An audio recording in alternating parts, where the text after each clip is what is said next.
The market sees many so-called strategic partnerships, but quite often they remain at the level of co-branding, technical docking, or just an announcement. In your view, what makes the collaboration between Traxon EQ and the lighting recipe studio genuinely different? I think the biggest difference is that this collaboration is not just about adding one more feature.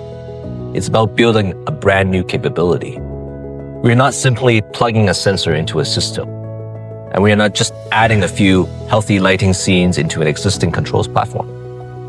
What we are really trying to do is bring 4 dimensions into the operational logic of lighting in a systematic way.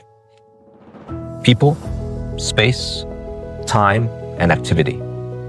I think what Lighting Recipe Studio brings is not just a measurement tool or an algorithm. It brings a brand new framework for understanding how light affects people, how it should be defined in different spaces, and how it should be monitored and how it should be adjusted. And our role, Traxon EQ's role, is to translate this framework through our lighting management system using Symphony into something that can be executed, managed, and continuously optimized in real-life projects. So the core of this collaboration is not just technology, it's about bringing meaningful technology together.